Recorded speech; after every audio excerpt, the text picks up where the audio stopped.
sudah bersama dengan kita pada siang hari ini Pak Halim Wijaya. Terima kasih Pak, di tengah-tengah kesibukan bersedia meluangkan waktu untuk hadir di NSC. Ya, kita akan ngobrol-ngobrol seputar Hari Ayah dan juga hari ini bertepatan dengan Hari Pahlawan ya. Luar biasa sekali. Nah, Thank tema you, kita Fahmi. Pak, ya, tema kita adalah You Are a Good Father. Berbicara tentang sosok ayah yang baik. Kita juga pengen tahu dari Pak Halim sendiri, seperti apa Pak sosok ayah buat Pak Halim? Bisa diceritakan buat kita. Silakan Pak. Oke, terima kasih Pak Sony. Apakah suara saya bisa didengar dengan baik? Jelas Pak, terdengar. Terdengar Jelas jelas. ya. Ya. Terima kasih ya kan. Satu kehormatan yang diberikan saya siang hari ini untuk bisa membagikan ya tentang seorang ayah, peranan seorang ayah di dalam keluarga. Apa yang dikatakan tadi Chris, yang menjadi seorang ayah itu tidak mudah ya. Kalau kita mau bekerja ya, mungkin kita bisa sekolah 9 tahun sampai 12 tahun punya modal ya. Betul. Tapi jadi ayah itu kita nggak pernah ada sekolah, nggak pernah ada materi, mata kuliahnya nggak ada, ya kan? Apalagi kita nggak punya satu model, pola, ya. Saya pikir waktu itu saya begitu menikah, setelah saya pikir, saya ini modalnya nekat, bukan tekad, gitu loh, sosok seorang ayah, ya. Kita nggak ada, ya kan, mata kuliah jadi ayah itu seperti apa.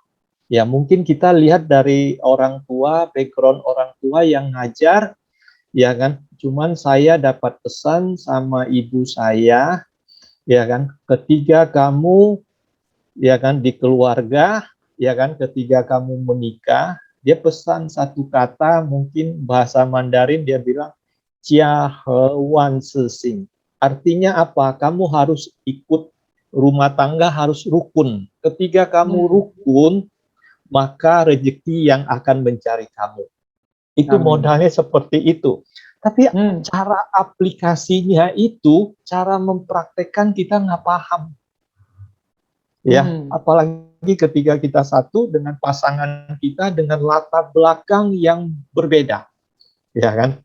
Contoh saya sukanya kan simple, ya kan, orang di lapangan. Istri saya orangnya super bersih. Ya kan? Keluar masuk harus pakai sandal. Ya, modelnya seperti itu. Nah, itu kita gabung.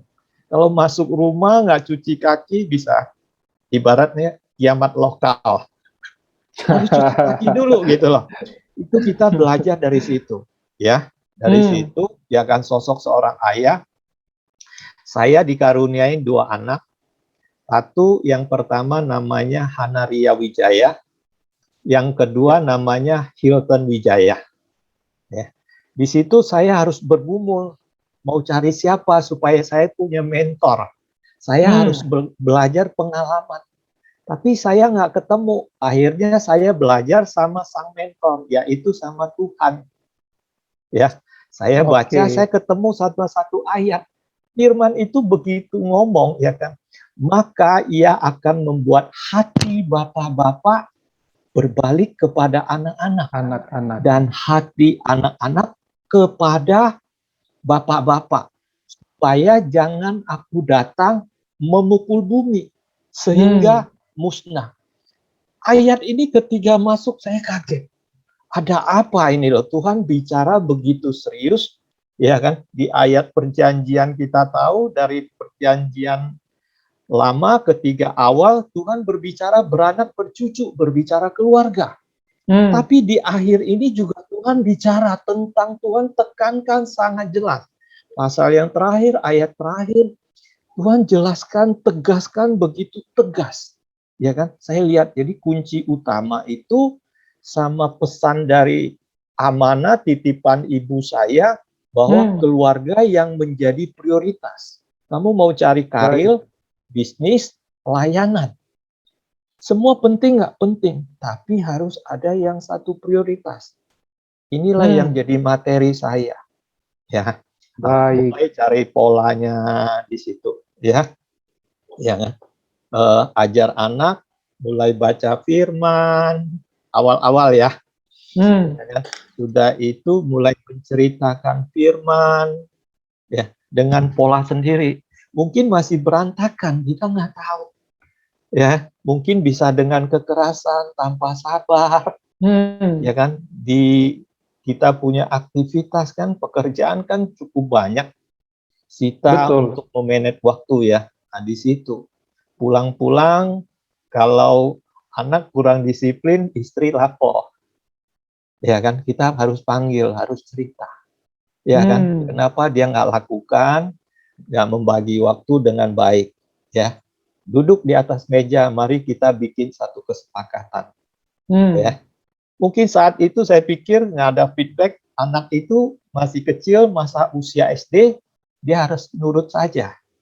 Ya, tapi ada satu hal membuat saya itu ketika pulang, kayak saya tuh diberi satu energi yang kuat sama anak saya, yaitu anak perempuan saya. Ketika saya pulang, dia itu sukacitanya banget. Dia nunggu di depan pintu, dia udah teriak, "Papi pulang!" gitu loh. Dia teriak. Yang nama anak kecil kan teriaknya lucu. Tetangga begitu lihat, kok saya pulang nggak pernah diteriakin anak, nggak disambut gitu loh. Kenapa kamu disambut gitu loh? Apa yang membuat anak itu begitu sukacita gitu loh, lihat ayahnya Ketemu pulang. dengan ayahnya. Gitu. Baik, Ya kan? Pak, saya potong dulu nih, Pak. Ini Ya. menarik nih, bagaimana kedekatan antara seorang anak dengan ayahnya. Ya, terlihat dari cerita Bapak tadi, Bapak pulang saja si anak sudah berteriak gitu menyambut ayahnya. Nah, ini saya mau tanya dulu nih, Pak. Pola yang Bapak lakukan, ya, pola asuh yang Bapak lakukan terhadap anak-anak Bapak saat itu sampai saat ini sama nggak sih Pak dengan pola yang Bapak dapatkan dari orang tua Bapak, mungkin dari ayah dan ibu Bapak? Karena kebanyakan orang tua selalu bilang, ya dulu saya waktu kecil seperti itu saya diajarkan oleh orang tua saya dan saya juga harus mengajarkan anak saya seperti hal yang sama seperti itu. Gimana Pak? Oke. Kalau pola itu, kalau saya dengan bapak saya, 1 tahun paling cuma 2 kali, Pak. Apa tuh? Ya, 2 kali apa Pak? 2 kali bisa temu sama bapak saya. Oh gitu. 2 Bapak semester. saya itu cuman kerja kan jauh, Pak. Cuman Imlek pulang. Oh, Ya, setengah tahun baik. pulang sekali. Berarti 1 tahun bisa tatap muka 2 kali. Kita nggak punya satu sosok ayah. Ya kan? Pola didik juga kita nggak paham. Cuman kita itu kan diajar harus memikirkan, melihat kebaikan. Tidak boleh melihat sisi jeleknya. Ketika kita lihat sisi kurangnya, kita akan drop. Energi kita pasti akan tergurak. Positif, negatif thinking itu kuat. Kita diajar seperti itu. Ya. Baik. Jadi ketika saya ingat, saya pernah dimandiin bapak saya suka cita. Ketika saya digebukin bapak saya, tanpa ditanya kesalahan kamu apa, digebukin aja. Kamu bikin masalah. Mungkin di situ saya paham, saya di keluarga itu anak yang paling tertua laki-laki. Mungkin orang tua mau didik saya menjadi tulang punggung. Ya saya bilang, kalau kita Chinese, kalau anak pertama itu dapat warisan ketiga orang tuanya kaya. Kalau ketiga orang tuanya ekonominya nggak mapan, kita yang harus jadi tulang punggung. Ya, mungkin anaknya banyak, mungkin cara bagi waktu juga berkurang. Ya, itu yang pola seperti itu. Kalau kita terapkan dengan anak yang Tuhan, saya lihat kan anak itu adalah hadiah yang istimewa yang Tuhan titipkan kepada kita. Betul. Ya kan? Artinya itu satu titipkan, ada satu keberhargaan yang harus kita jaga, yang harus kita rawat, yang harus kita lindungi. Ya, cuman pertanyaan gimana kita menjaga, merawat, sama melindungi. Betul, ya. Kadang-kadang kita itu bisa salah. Kita terlalu disiplin, dia nggak suka masanya. Dia bandingin. Temen saya tuh bebas, papi. Dia mau main game segala macam bebas. Kok gua nggak boleh, papi? dia komplain kan. Anak Betul, sekarang betul. tuh sensitif dia, kreatif dia. Dia tanya, dia komplain, Pak, teman saya boleh loh Pak main game, orang papinya nggak komplain, nggak segala macem gitu loh. Kenapa saya harus dibatasin? Sabtu mungkin hari Minggu ada jam-jam tertentu boleh main, ya. Ketika kamu mulai lakukan yang mana tugas utama kamu, dan saya mulai ajarkan, coba kamu bedakan antara kebutuhan sama keinginan. Tuhan kan ajar sesuai, harus tahu beda kebutuhan sama keinginan. Betul. Ya, ketika dia memaknai dengan benar, dia tahu. Ya, itu mulai saya ajar, ya kan. Nah, sudah itu mungkin selipkan setiap cerita, selipkan sedikit cerita firman Tuhan. Mungkin tokoh-tokoh punya karakter seperti apa. Ya, mungkin ketika dia itu belajar, ada tugas, ada teduh, pertanyaan, ketika dia jawab, dia mungkin dapat reward. Saya sediain itu reward per minggu. Kita pergi jalan-jalan, kamu sukanya kemana? Tapi temenin. Kamu mau berenang, ya, di situ kasih reward. Ya, mungkin dia akibat dia lakukan itu nggak tahu sepenuh hati, mungkin mau menyenangkan hati, ya mungkin dia lihat, kok saya udah kerja, sudah sekolah dari pagi sampai jam 2. Kadang-kadang juga saya prihatin lihat anak-anak sekolah itu pakai koper dorong saking nggak kuat. Iya. Ya, ada waktu kan saya temenin.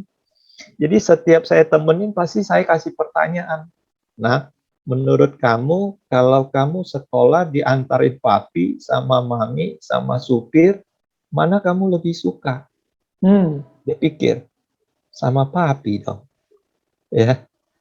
Kenapa gitu loh? Kalau sama papi, saya tuh kayaknya punya satu kebanggaan. Saya kan nggak tahu, Pak. Kita kan nggak punya contoh dari orang tua. Kita mulai diskusi sama anak itu. Kasih pertanyaan, biar dia jawab. Oh, kayak gitu. Jadi kita mikir, oh kamu seneng ya nak ya. Kalau papi antar kamu. Ya udah, papi mulai janji. Kalau papi kan jam 7 antar kamu, papi antar. Mami siapin makanan buat kamu. Jangan suka jajan di sekolah, mau nggak? Mau, gitu. Wah, luar biasa sekali ya Pak ya, maksudnya kedekatan antara Bapak dengan anak-anak. Nah, di profil Bapak tadi disebutkan Bapak punya 2 anak ya, ada anak perempuan dan juga laki-laki. Di dalam mendidik dan membesarkan, pola asuhnya Pak, sama nggak Pak perlakuannya, atau ada perbedaan kalau laki-laki lebih diistimewakan, atau yang anak perempuan lebih dimanja, atau gimana Pak? Oke, ini pertanyaan yang menarik, Pak Sony. Sering saya ditanya sama teman saya gitu loh. Saya pertama kan anak perempuan ya. Kalau saya lihat ya kan mungkin anak perempuan satu lebih identiknya kayaknya lebih mudah di-manage dibanding sama anak laki-laki. Anak perempuan itu biasa lebih taat. Ya, keinginannya mungkin nggak terlalu banyak. Ya, dia mungkin lebih banyak suka disentuh. Jadi ketika dia teriak kayak gitu, ya kan, si adiknya kan udah mulai lihat. Ya, dia tinggal ikut. Saya cuma punya pola, ya mungkin yang paling besar itu bebannya mungkin lebih besar ceritanya, Pak. Tujuannya apa? Ketika saya nggak ada, dia bisa ngayomin adiknya, Pak. Karena dia sudah punya satu pola kan. Contoh, ajar dia berhitung, seperti apa. Nanti kamu bisa ajar ke adik kamu. Kalau kesulitan gimana? Tujuan supaya dia itu sama-sama bisa ngalami, Pak Sony. Jadi yang pertama pastikan anak cewek saya ternyata yang pertama lebih proaktif, Pak. Waktu masa kecil itu proaktif sekali. Lihat sesuatu itu mau tahu. Mungkin saya lihat itu mirip bapaknya gitu. Ya. Nah, satu hal yang tadi Pak Sony itu tanya, ya kan, anak itu bisa dibedakan. Kalau saya lihat pola asuh, anak itu kan titipan dari Tuhan, hadiah. Betul. Artinya dia kan ada plus minusnya. Iya. Semua itu yang terbaik. Ya kan? Kita jadi orang tua nggak boleh beda kasih. Oh, ini lebih taat, lebih nurut, ya mungkin kita lebih perhatikan. Mungkin yang suka kurang, yang suka bandel, dia mau keinginan, ya kita mungkin kurang perhatikan. Kalau menurut saya itu enggak. Ketika kita lihat, ya kan, Tuhan itu maunya semua kita harus serupa segambar. Artinya status kita di hadapan itu sama. Ya. Ketika kita bedakan, anak itu cenderung hatinya itu bisa tertolak. Itu pengalaman saya seperti itu. Ya, jadi yang besar itu mungkin saya didiknya, nanamkan, mungkin dia punya tanggung jawab lebih besar, Pak ya. Tujuannya supaya dia bisa ngayomi adiknya, memberi contoh ya. Adiknya. Oke, oh, luar biasa sekali ya Pak ya, dari cerita Pak Halim ya di sesi kita siang hari ini ya, bapak-bapak, ayah semua yang sudah hadir ya, semakin kesini semakin bertambah jumlahnya, tentu kita sangat bersyukur ya, di tengah-tengah kesibukan bapak semua bisa meluangkan waktu untuk ada bersama dengan kita. Ini adalah waktu kita para ayah untuk bisa sharing, jadi Bapak boleh menyampaikan pertanyaan ya, atau sesuatu hal yang kita perlu diskusikan ya seputar kehidupan seorang ayah. Bapak boleh tulis di kolom chat, nanti kami akan bacakan dan kita akan diskusikan bersama. Nah, Pak Halim dan juga untuk orang tua yang hadir, kami ada satu video nih Pak Halim yang kami minta dari kedua anak Bapak. Jadi video ini kami minta pendapat mereka terhadap Bapak seperti apa. Kalau tadi kan Bapak udah cerita nih, kedekatan Bapak dengan mereka, perhatian, waktu, terus banyak hal lah, banyak kegiatan yang Bapak lakukan dengan mereka dan termasuk pola asuh, pola didik mereka. Nah, kita pengen dengar dari anaknya Pak Halim sendiri ya, dua-duanya kita ada videonya. Halo semuanya, salam kenal. Aku Hanaria Wijaya, putri dari Bapak Halim Wijaya. Hari ini aku dapat kesempatan untuk share dikit tentang Papi. Yang pertama, Halim Wijaya sebagai figur seorang ayah itu kayak gimana sih? Menurut aku, Papi itu orangnya sangat bertanggung jawab, family oriented, dan juga selalu mau yang terbaik buat keluarganya. Mungkin waktu aku kecil, aku bisa ngerasa Papi itu orangnya keras ya. Lakuin ini salah, lakuin itu salah. Karena aku juga orangnya lebih aktif, lebih kayak iseng coba ini coba itu. Terus papi juga pengen aku kayak lebih ahead of teman-teman yang lain, jadi suka ngajarin matematika di rumah duluan. Terus tapi dulu aku orang mungkin lagi lemot atau gak ngerti gitu, jadi kena marah juga. Udah beranjak dewasa diajarin deh nyetir mobil gitu kan, itu juga penuh dengan drama, nangis atau bad mood, emosi, semuanya ada. Jadi mungkin bisa punya image tuh papi tuh kayak orangnya keras ya, dikit-dikit marah atau emosional gitu. Tapi kalau sekarang pas sudah gede, udah merasa apa papi ajarkan itu sangat berguna sih. Papi sekarang lebih, kalau buat aku lebih kayak teman ngobrol atau teman curhat gitu. Terutama untuk masalah-masalah kayak mungkin masa depan atau pekerjaan gitu. Cerita sama papi ya enak banget, terus bisa kasih feedback atau nasihat yang sangat berguna buat aku. Nilai-nilai yang papi tanamkan sama aku, mungkin aku bagi jadi 2 poin. Yang pertama dari etos kerjanya, banyak hal sih, aku singkat aja mungkin kayak dari kejujurannya, kerja keras dan semangat mau belajar terus. Papi juga orangnya kerja keras banget sih, rajin. Jadi kalau kita kerja, kita gerak, itu kesempatan yang bakal datang ke kita sendiri gitu. Semangat belajar, walaupun papi di umur yang sekarang pengalaman udah banyak banget, tapi papi gak pernah berhenti untuk belajar dan upgrade diri sendiri terus. Yang kedua, mungkin papi selalu tanamin tentang firman Tuhan sama di hidup aku, gak henti-hentinya tanamin tentang firman Tuhan.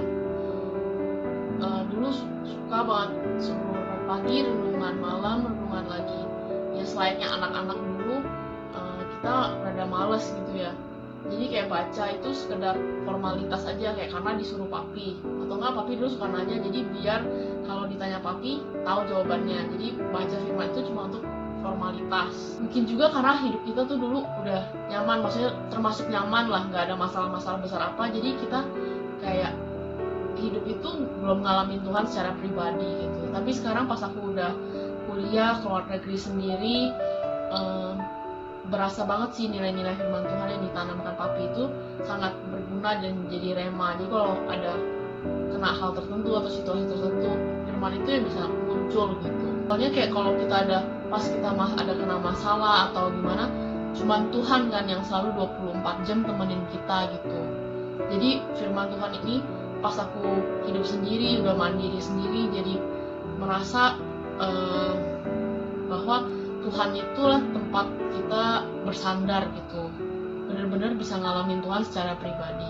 Mungkin itu aja sih yang bisa aku sampaikan tentang peran papi dalam hidup aku dan nilai-nilai yang udah papi tanamkan. Thank you. Selamat siang Bapak dan Ibu. Perkenalkan, nama saya Hilton, dan pada hari ini izinkan saya untuk sharing sedikit tentang Father's Day. Sebelumnya saya mau cerita dulu tentang background keluarga saya, di mana saya tuh sangat mengucap syukur bisa lahir di dalam keluarga ini, karena emang dari kecil saya tuh udah di provide oleh papi dan mami, mulai dari makanan, minuman, pakaian, kebutuhan hidup, kebutuhan sekolah, dan lain-lain. Pokoknya tuh semuanya udah ada. Tapi di balik semua keadaan itu, di dalam keluarga itu aku masih merasa papi tuh seorang yang sifatnya keras gitu. Didikannya aku pelajarin dengan latihan fisik, dan dulu tuh jarang banget bisa ngobrol sama papi yang sifatnya tuh personal buat aku. Dan kalau ngobrol pun papi tuh suka cerita tentang pengalaman hidup dia. Papi tuh suka cerita tentang didikan dari maminya papi, berarti neneknya aku. Contohnya kayak rajin menabung, gak boleh males-malesan, gak boleh ngutang, hidup itu harus jujur, kerja keras, setia, dan lain-lain. Tapi suatu kali itu tuh berubah semenjak papi mulai aktif dalam camp Pria Sejati namanya. Nah di situ aku tuh mulai merasa papi tuh berubah gitu. Dari frekuensi kita ngobrol makin nambah, terus udah gitu jadi ada doa bareng. Papi tuh jadi selipin ayat-ayat Alkitab buat jadi ayat hafalan aku. Sudah gitu dulu tuh ada satu doa Bapa Kami. Nah di situ aku hafalin doa Bapa Kami. Terus udah gitu teruslah seiring waktu kita jadi bisa bahas tentang tokoh-tokoh Alkitab, mulai dari Daud, Ayub, Abraham, Ishak, sampai Perjanjian Baru. Terus aku sama papi jadi juga sharing tentang kerjaannya dia, pengalamannya dia nego sama orang, terus cari barang, jualan. Sebenarnya banyak sih yang udah aku pelajarin, yang udah aku dapat dari papi ini. Tapi menurut aku personally itu hal yang paling aku syukurin, yang aku merasa wah untung banget dulu aku diginiin, aku beruntung banget dulu bisa dapet ini gitu loh, adalah hal yang ya itu yang papi suka kita doa bareng, papi sharing tentang kerjaannya dia, tentang pengalaman hidup dia, tentang adanya diselip-selipinnya itu ayat Alkitab gitu loh. Padahal yang dulunya tuh aku merasa aku tuh sebenarnya setengah-setengah dulu pas masih kecil, dan terpaksa lah ibaratnya. Tapi makin lama dengan konsistensinya itu yang kayak seminggu bisa 2-3, lama-lama bisa 4. Nah di situ aku mulai open gitu, wah pengen dengerin gitu, kayak merasa butuh. Nah di situ mulai kayak aku merasa sebenarnya itu berguna di hidup aku pada saat dimana aku merasa di persimpangan, dan itu tuh ibarat kayak adanya flashback memory gitu buat nasihat gitu loh. Kayak tiba-tiba aku jadi kepikiran itu. Nah sebenarnya itu sih inti dari yang aku mau sharing pada hari ini.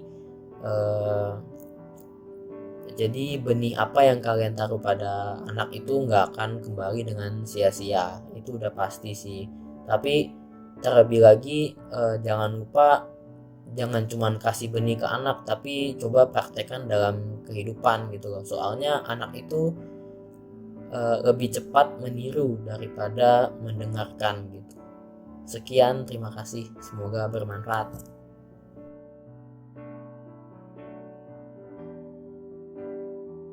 Wow, luar biasa ya. Dari kedua anak Pak Halim tadi mereka menceritakan sosok ayah seperti apa. Dan di sini saya ada catatan nih Pak. Saya ingin apa namanya Bapak cerita seputar apa tadi yang mereka sempat katakan ya. Baik itu Hana maupun juga Hilton sempat mengatakan dulu Papa itu ayah yang keras di dalam mendidik, tegas. Kemudian mengalami perubahan, ada perubahan yang terjadi. Nah ini apa nih Pak yang membuat Bapak berubah dari cara mendidik yang dulu tegas, mungkin disiplinnya tinggi, kemudian berubah sehingga mereka merasa nyaman, diterima, mereka enjoy, sampai tadi siapa Hana bilang bahwa justru di situ dia mengalami Tuhan dari cara Bapak memperlakukan mereka. Nah ini yang apa sebenarnya yang terjadi Pak? Oke. Saya lihat ya, mungkin waktu itu saya kan belum ketemu lagi belajar yang namanya satu pola ya. Kalau kita nggak dapat pola itu cara mendidik anak, anak itu kan mungkin kita bisa temperamen, bisa lebih keras, membuat dia itu mungkin nyaman, tapi dia itu mau menghormati, kasih tugas, dia mau jalankan dengan baik, seperti dia ngomong, ya kan, dia mungkin terpaksa gitu loh. Ya, mungkin di situ nilai itu satu, anak itu saya nanamkan disiplin. Disiplin artinya apa? Dia harus belajar rajin, dia harus giat, dia harus tekun. Ya, setiap saya lebih suka kalau makan di meja. Di meja saya lakukan, kamu melihat, saya lakukan, kamu perhatikan. Sudah itu besok kamu yang lakukan, aku yang nolong. Contoh suruh doa, pimpin doa. Habis itu kita makan, sudah itu ada waktu saya selipkan diskusi. Hari ini kamu di sekolah ada dapat masalah nggak? Teman-teman gimana? Kamu cerita.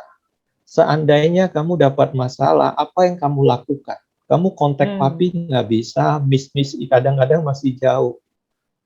Ya, coba kamu pikirkan. Jadi saya ajak diskusi lewat pertanyaan. Ya, kalau menurut saya, ya kan, yang nggak bisa lindungi kita 24 jam, tapi kita harus tahu ada satu pribadi, ya kan, yang bisa jaga saya. Siapa itu? Saya bilang, Tuhan Yesus, saya bilang. Jadi saya nanamkan di atas meja makan. Dua, mengenai menghormati orang tua. Iya.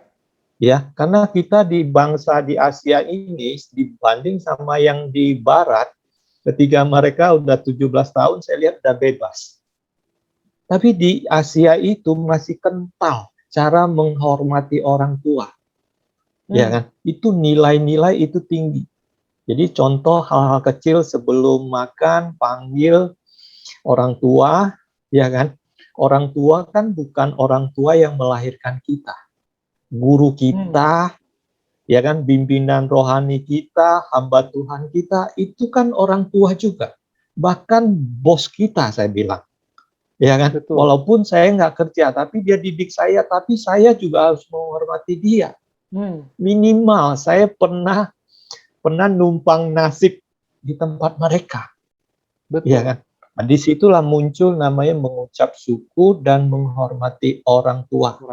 Jadi kalau makan disapa, cara sapa harus ditatap orangnya. Nah, jadi ketika kamu coba praktekkan, yang kedua ini dia praktek, mungkin ada waktu dia sering dekat ngobrol. Jadi sama teman makan, sama orang tua, ada sekitar 10, 8 atau 10 orang, dia makan. Tapi sebelum makan, dia tatap orang tua teman dia panggil om, tante, makan. Yang lain makan aja. Jadi orang tua itu tanya, Hil, apa yang kamu lakukan? Siapa yang ajar? Dia jawab, dia cerita sama saya, papi saya. Ya kan? Dia dengan sukacita gitu. Oh, saya lihat itu satu nilai, ya kan? Itu yang saya nanamkan. Itu disiplin. Dua, mungkin kamu harus jadi orang yang bisa dipercaya itu seperti apa. Mulai sudah SMP kan. Sudah SMA, nilai-nilai itu harus sudah mulai kuat. Ya, pergaulan. Yang kecil saya bilang kan, saya cuma nanami antara keinginan, kebutuhan. Karena saya lihat dia suka main game. Saya tinggal tanya, game itu menurut kamu itu keinginan atau kebutuhan? Jadi kalau kamu lakukan sesuatu, kamu coba. Saya suruh doa. Dia bilang, yang ini mah nggak usah didoa, Papi. Kenapa? Dia bilang. Ini kan keinginan. Keinginan Tuhan nggak pernah jawab, dia bilang. Itu waktu SD. Jadi artinya saya udah paham, dia udah kenal. Jadi sampai dia besar, dia lakukan sesuatu, dia udah bisa bedain ini keinginan atau kebutuhan. Ya, sudah menghormati orang tua. Baru tambahin nilai, disiplin itu mungkin dia harus agak berat. Jam berapa udah harus tidur karena dia besok aktivitas. Ya, sudah itu mulai masuk SMA itu nilai apa? Jadi orang harus dipercayakan.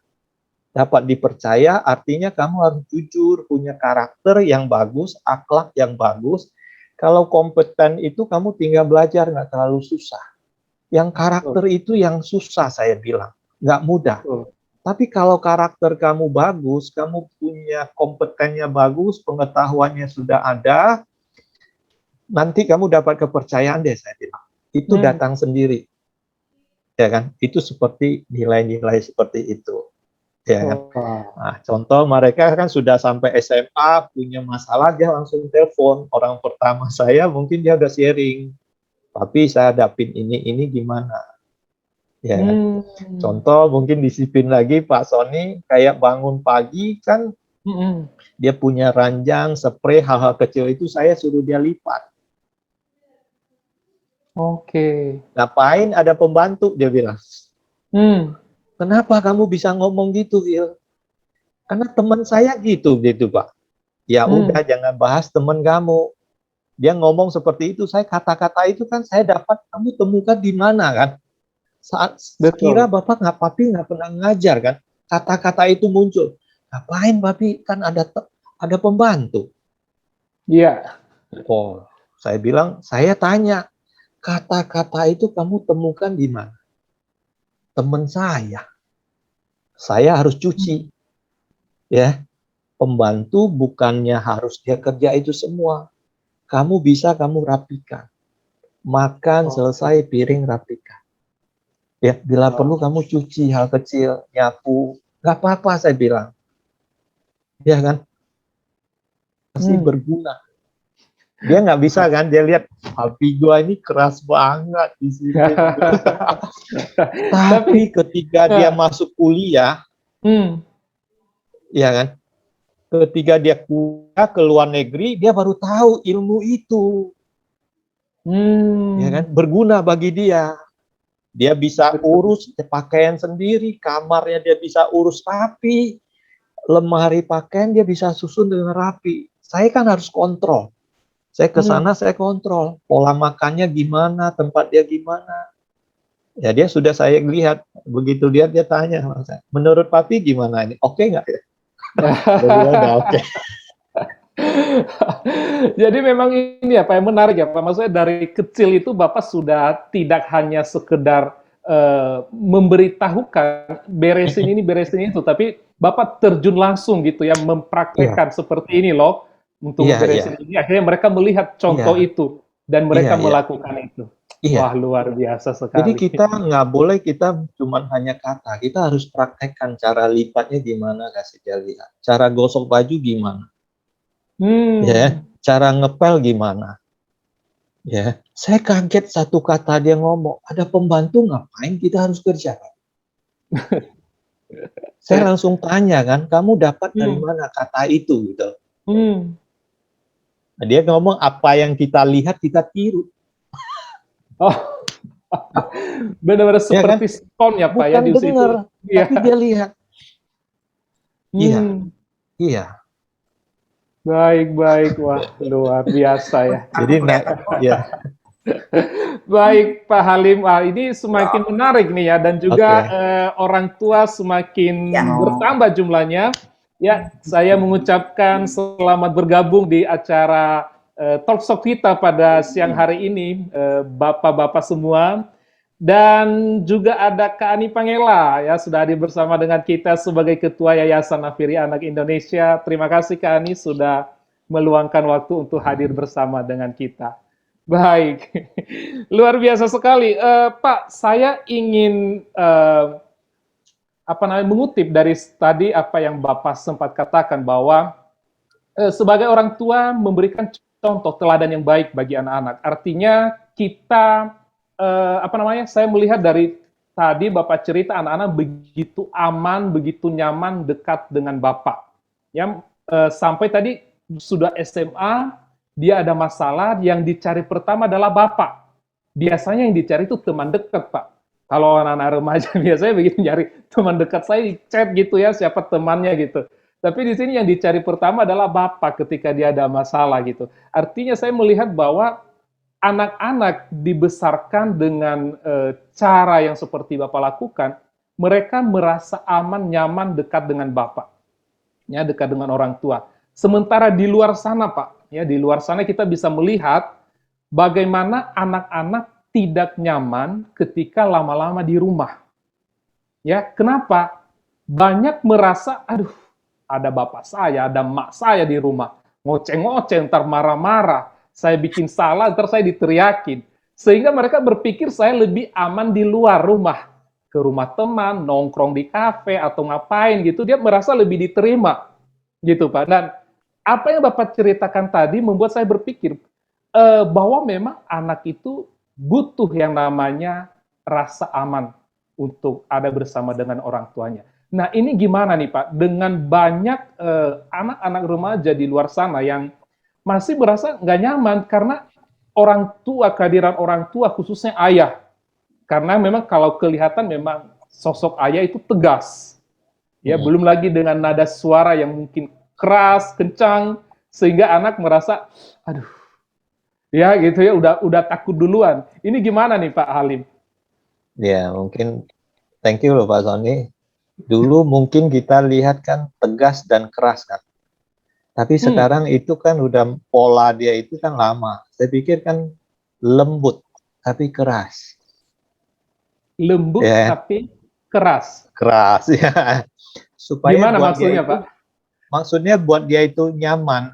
Ya kan, caranya gimana kalau dia cerita, kita coba belajar mendengarkan. Lewat apa? Lewat kasih pertanyaan. Saya selalu kasih pertanyaan. Saya belajar untuk menjadi pendengar yang baik. Baik. Ya kan? Oh, seperti itu. Ya, saya nggak cenderung menghakimi, Pak. Saya begitu dengar, ya kan? Oh, kayaknya sekarang punya anak-anak muda lebih kreatif, cara pemikirannya lebih cemerlang. Contoh, mereka sudah SMA, satu kelas 3, satu kelas 1.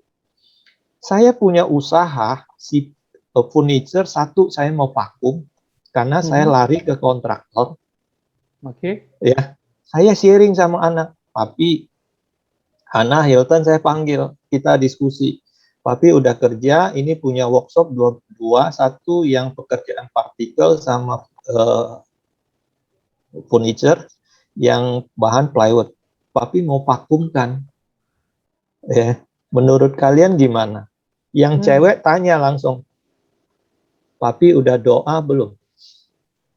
Wow. Yang cowok tanya, tolong dong tulis alasannya Papi. Gila, saya tuh kaget loh gitu loh dengan pertanyaan itu. Santai itu anak ya Pak ya? Anak. Ya kan? Saya coba, tolong kalian jelasin dikit buat Papi. Ya kan? Si cewek bilang, si Hana bilang, Papi kan ngajar kita, mau buat sesuatu kan harus tanya Bapak dulu. Tapi mau bikin putus ada tanya nggak sama si Bapak dulu? Wow, luar biasa. Itu sangat meneguhkan saya banget loh. Ya kan? Yang si cowok, ya kan? Saya tanya sama dia. Dia bilang, alasan Papi apa ya? Kenapa Papi mau vakum? Ya, tolong tulis dong. Saya kan biasa suruh dia tulis. Sekarang dia ngajar saya tulis dong. Gue baca. Dia bilang. Nah, ya kan? anak itu bukan dengar, tapi dia niru. Apa yang dilakukan oleh orang Ya, tuanya. dia suruh saya nulis, Baik. papi nulis, dia bilang. Ya kan? Saya bilang saya pusing hadapin karyawan itu susah. Dia jawabnya gampang, kasih surat cinta aja, papi. Kasih surat cinta. Di situ saya baru sadar bahasanya gitu. Jadi setiap ada libur saya bawa ke workshop. Oke. Ya kan? Bergaul sama mereka, suruh belajar, suruh nyapu, semua ngapa saya mudah dari nol. Supaya kalian ngalami susah payahnya. Ya. Dulu kecil dia bilang kalau ketika dia mau makan dia harus pakai jus. Ruangan harus AC. Makanan nggak habis ditinggalin. Oke. Saya nggak marah. Setelah saya ikut camp, anak saya bilang pria sejati. Saya tahu saya harus jadi imam. Iya. Iya kan? Artinya saya bawa keluarga saya di hadapan Tuhan, baru hadirkan Tuhan di dalam keluarga. Itu imam. Iya kan? Udah, papi sekarang dengar. Papi salah, kamu koreksi. Papi mau terima konsekuensi kan? Betul. Koreksi. Kadang-kadang nggak enak, Pak. Gua makan garam lebih banyak gitu. Tapi demi kebaikan dia lihat kan ada sosoknya seperti itu loh. Iya. Ya kan? Nah, itulah jadi buat mereka menjadi aman. Nah, sampai sekarang udah kuliah, satu udah selesai, dia bisa bedain. Dia ketika sharing sama teman-temannya punya pengalaman nggak sama papanya? Nggak ada, dia bilang. Nah, disitulah dia bisa, saya tuh beruntung loh, dia cerita sama saya. Kamu beruntung apa, nak? Iya. Dulu saya diceritain, diselipkan, ada tokoh, Alkitab, selalu cerita, saya bawa ke sana, kehidupan. Nilai-nilai seperti itu, ya kan? Nah, dia baru dari situ baru lihat, oh gini loh, dia baru bisa kayak, ini semua ya saya belajar ya mulai dari dulu zamannya Kak Sam, itu modelnya, ya kan? Kak Ani, cara susun parcel seperti apa, itu kan kita butuh model, Pak, butuh pola, Pak. Kayak saya pakai baju, saya tertentu ada merek ini, polanya tuh enak, Pak. Benar. Di keluarga juga punya pola setiap orang supaya keluarga itu jadi harmonis, Pak. Nah, betul. Nah ini Pak, punya pola. Punya pola artinya ada satu yang menjadi patokan gitu ya Pak ya di dalam mendidik anak. Dan saya tertarik dengan apa yang tadi Bapak sempat sebutkan di awal, bahwa Bapak punya mentor langsung yaitu Yesus. Bagaimana cara mendidik. Nah, saya mau tanya nih Pak, di tengah-tengah kesibukan Bapak nih, Bapak nggak bisa dipungkiri, Bapak orang yang sangat sibuk, ya.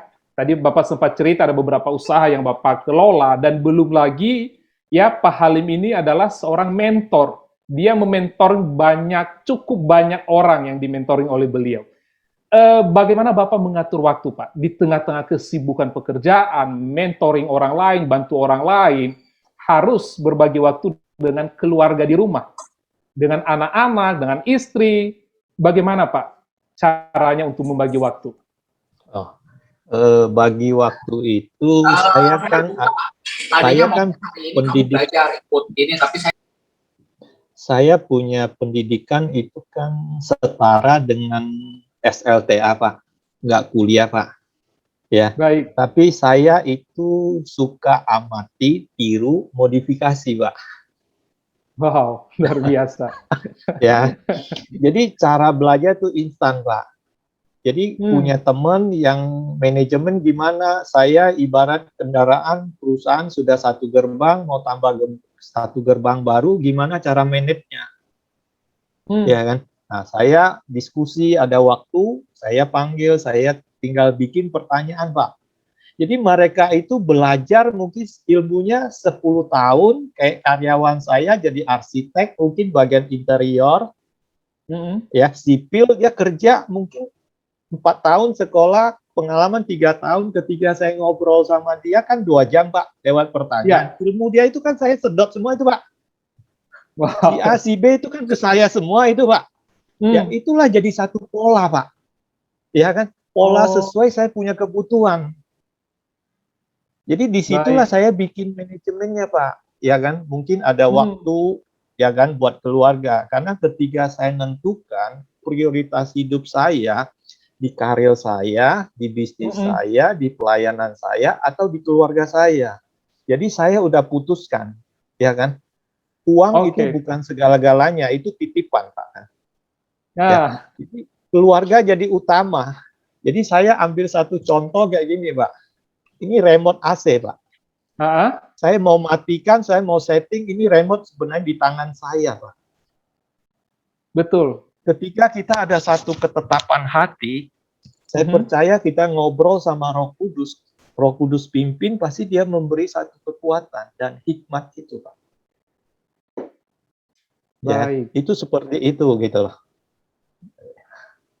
Oke, baik, Pak, luar biasa. Pak, ini ada pertanyaan yang masuk nih, Pak, di message ke saya. Bagaimana Bapak mengajarkan anak-anak jadi berkat bagi orang lain? Jadi, tadi anak-anak yang luar biasa, bagaimana Bapak mengajarkan mereka untuk menjadi berkat bagi orang lain? Silakan, Pak. Oh, kalau menjadi berkat, saya itu lihat kan tokoh-tokoh di Alkitab, hidup dia kan banyak buat orang lain. Betul. Iya kan? Itu kan satu tujuan, Pak. Tujuan orang yang percaya hidupnya harus jadi berkat, Pak. Tapi sebelum dia jadi berkat, dia harus mempersiapkan diri dia dulu. Dia harus bekalin diri dengan pengetahuan yang baik. Jangan keinginannya tinggi, tapi pengetahuannya bawah, Pak. Akibatnya Pak, tengah-tengah kosong kan, banyak masalah, Pak. Betul. Jadi dia harus bikin hidup itu seimbang, Pak. Gaya hidup kita, ya saya punya orang kan sederhana aja, Pak. Makan juga satu piring, Pak. Kemana juga bisa bebas, Pak. Makan 2 piring, resikonya kan tinggi, Pak. Betul. Kita lihat gayanya, kita belajar ya, kita jadi patokan standar itu dari firman. Kita lihat tokoh itu kan Abraham dipanggil Tuhan buat apa, Pak? Hidup jadi berkat kan, Pak? Iya. Ya kan? Untuk dicapai di situ, ya kan? Ya mungkin ada passion dia, ada kendaraan yang Tuhan kasih. Ya kayak saya, Tuhan kasih saya kendaraannya, Pak. Jadi entrepreneur, ya kan? Sudah itu entrepreneur punya hasil, bisa nolong orang. Orang-orang yang susah maksudnya, Pak. Ya kan? Anak yatim piatu, ya kan? Orang yang kekurangan, orang yang layak. Tuhan bilang, ketika engkau menaruh belas kasihan pada orang lemah, maka memiutangi Tuhan. Harusnya Tuhan kan nggak perlu kata itu, Pak. Kalau Tuhan ngutang, Tuhan harus bayar nggak, Pak? Nggak usah di ngomong, Pak. Saya yakin pasti Tuhan bayar. Itulah yang jadi berkat. Jadi ketika anak itu lihat, ulang tahun saya bukan bawa pesta di restoran, saya bawa ke tempat yatim piatu, Pak. Rumah yatim piatu. Sudah itu saya lihat cerita hidup mereka seperti apa. Mereka layak untuk dapat perlindungan. Ya, kita masak sama-sama, kita bawa ke sana, nanti mereka doain. Kamu sharing. Orang kan bisa lihat, kenapa nggak mau dirayakan pesta? Papa kan mampu, Pak. Ya. Tapi saya harus memberi contoh buat anak saya, Pak. Tapi ketika sekarang saya tanya, Hil, nanti kamu setelah kamu Tuhan berkati, pertama kamu mau layanin mana? Saya mau bangun yayasan. Yayasan apa? Yatim piatu. Hati saya bawa mobil langsung berhenti. Sini papi doain langsung. Luar biasa. Ya. Jadi anak itu bukan hanya dengar, dia niru, Pak. Jadi saya bawa dia ke lihat. Ada waktu libur, dia udah kasih, papi saya besok libur. Papi ada apa yang bisa saya tolong? Itu sukacitanya minta ampun, Pak. Nggak bisa kita beli, kasih uang nggak ada artinya gitu loh. Betul, Pak. Sudah itu, saya kan tentukan rumah saya, anak saya pulang nggak boleh di atas jam 10, Pak. Nah, jadi ada aturan ya, Pak ya? Ada, saya bikin, Pak. Kalau dia di atas jam 10, minimal dia harus call atau WA ke saya. Papi punya nomor handphone 24 jam siap buat kamu. Baik. Jadi dia udah tahu. Kalau dia lewat kayak gitu, dia udah tahu. Ketika dia melanggar, hukum itu ketika dia tabrak, dia tahu Pak, sanksi dia tuh apa. Konsekuensinya ya Pak ya. Konsekuensi dia tahu. Ya, Tuhan juga ajar kan hukum itu ketika kamu nabrak. Betul. Pohon itu kamu ambil, itu nggak nabrak. Ada konsekuensinya Pak. Betul. Nah, saya harus kasih dia tahu nih konsekuensinya kamu. Tapi dia datang ke saya. Dengan sikap sudah tahu dia salah. Lu gimana keras Pak? Iya. Iya kan? Dedi ampunin saya tahu saya salah. Salahnya di mana? Ya, saya telat pulang. Luar biasa ya. Jadi selalu misalnya dalam kondisi tertentu ada masalah atau apapun ya, tetap diselesaikan dalam bentuk diskusi begitu ya Pak ya? Iya, maksudnya diajak mereka untuk berpikir. Iya. Karena Kak Sam pernah ngomong satu kata itu tentang diskusi, Pak. Saya begitu tangkap, ini maknanya bagus, Pak. Oke. Ya kan, menyelesaikan masalah itu polanya dengan diskusi. Jalan keluarnya seperti itu. Cuman kalau anak sama bapak, pengalaman saya lihat pelayanan di Pria Sejati, merasa saya kan lebih besar. Saya punya otoritas. Sebagai saya ayah, bilang, betul. enggak Pak, ketika kamu diberi kuasa, kuasa itu bukan untuk menjajah. Kuasa itu untuk mengelola, Pak. Betul. Ya, beda. Orang diberi kuasa, itu untuk menjajah. Saya lihat nggak ada. Tuhan nggak pernah ngajar kayak itu loh, mengelola, memberi makna. Sudah itu mengembangkan gimana? Seperti itu, Pak. Oke, menarik sekali, Pak. Apa namanya, ada satu hal nih, Pak, saya mau tanya. Dari tadi Bapak cerita tentang anak-anak, dan di situ saya melihat peran Bapak begitu, apa namanya, begitu besar ya, di dalam mendidik mereka, kemudian bagaimana mereka diajarkan untuk menjadi berkat lewat cara Bapak, cara hidup Bapak, itu yang Bapak transfer ke mereka. Mereka melihat apa yang Bapak lakukan dan mereka melakukan itu. Sampai tadi mereka pun bisa jadi partner untuk Bapak dalam hal diskusi gitu, bukan hanya sebagai ayah dan anak ya, tugas anak ya udah dengerin aja, nurut apa kata ayah gitu, tapi mereka bisa memberikan pendapat. Itu buat saya sesuatu yang luar biasa. Nah, yang mau saya tanyakan gini Pak, selain Bapak kan ada sosok ibu di dalam keluarga. Ya, selain seorang ayah akan ada sosok ibu. Dan pada umumnya nih Pak ya, pada umumnya ibu ini tuntutannya terhadap anak lebih besar dan lebih banyak. Misalnya, jangan malas atau apa gitu dikit-dikit ngoceh atau gimana. Nah, Bapak sebagai ayah nih, bagaimana nih mengelola ini nih Pak, kondisi seperti itu? Ini sering mungkin ya jadi satu mungkin dikendala di dalam keluarga. Ya kan, seperti itu saya selalu bilang sama istri saya, ya anak itu tidak selamanya kita nggak bisa, dia harus nurut. Kita tuh harus diskusi sama dia, kita harus belajar koreksi. Ya kan, kita juga harus jadi orang tua, juga harus berubah. Ya kan, karena setiap anak punya usia kan kebutuhannya beda-beda. Betul. Yang saya bilang, ya kan, itu yang membuat dia aman itu gimana? Kita harus siapkan telinga kita untuk dengar dia, Pak. Baik. Di lingkungan dia tiap hari, pergaulannya seperti apa? Jujur sampai sekarang sebesar ini, kadang dia pergi pesta, Pak. Saya ingat tentang Ayub, Pak. Ya kan? Dan saya cerita, kenapa Papi itu selalu tanya sama kalian gitu. Ya kan? Nah, itu modelnya seperti itu, Pak. Jadi satu lagi kembali saya feedback, waktu kecil itu saya begitu lihat anak itu ketika saya pulang dia kan sukacita banget Pak. Iya. Saya ingat Tuhan itu juga seperti itu Pak. Kalau saya tiap hari datang kepada Tuhan, saya nggak minta sesuatu apa, saya cuma menyenangkan dia. Saya nggak perlu minta apa Pak. Tuhan udah tahu kebutuhan saya. Ya kan? Baik. Dia nggak usah cari-cari Pak, gitu loh. Ya. Nah, saya mau cerita satu kasus lagi. Ketika pandemi ini, kan nggak bisa aktivitas. Iya. Ya kan, di luar. Saya ajak anak saya yang sekarang nggak bisa ke studi ke Harbin ya. Dia kan di rumah, kan banyak waktu. Ya udah kita bikin sesuatu. Kita olah makanan di dapur sendiri. Saya kan mungkin hobinya masak. Kamu perhatikan, nak.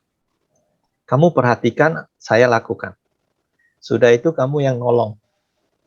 Ya. Besok lagi kamu yang masak. Menunya kamu yang ngatur. Saya nggak mau atur. Kamu yang pilih sendiri.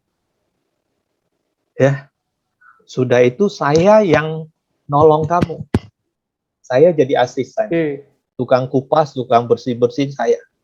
Bagi posisi. Kamu yang masak. Kamu mau lakukan seperti itu, saya nggak mau komentar. Nanti kita sudah selesai, kita makan sama-sama, kita tes rasanya seperti apa, bedanya seperti apa. Dia langsung rasain, kayak gini masih kalah. Jangan putus asa, jangan gampang menyerah. Itu baru pertama kali. Besok ulang lagi. Sampai hari ini, kurang lebih 10 hari lah, sebulan dia lakukan. Sekarang saya mau makan apa, saya tinggal ngomong, Il ada waktu, masak ini dong. Siap, Papi, dia bilang. Wow. Jadi anak sekarang tuh lebih pintar semua. Ya kan? Nah, dengan cara kayak gitu, Pak. Saya pikir, ya dia menyukain orang. Itu seperti itu, Pak Sony gitu. Ya kan, cara mentor dia itu saya lakukan. Pola itu kan saya baca tentang Kak San punya 10 dimensi gereja ya dulu ya. 20 tahun yang lalu gitu loh. Oh. Ya. Itu yang pertama kali saya coba aplikasi ke dalam hidup. Ternyata itu sakti banget gitu. Dan relevan ya Pak ya sampai saat ini ya dengan masih. zaman ya. Iya. Saya suka hal-hal yang praktis, Pak. Iya kan? Yang praktis gitu loh. Jadi nggak terlalu ribet. Baik. Baik Pak Halim, terima kasih. Bapak-bapak semua, khususnya para ayah yang hadir pada saat ini. Kita punya satu video ini hasil dari beberapa murid NSC. Mereka mengungkapkan perasaan mereka terhadap ayah mereka dan juga harapan mereka terhadap sosok ayah yang selama ini selalu ada bersama dengan mereka. Ini adalah beberapa perwakilan dari murid NSC, kita akan lihat bersama.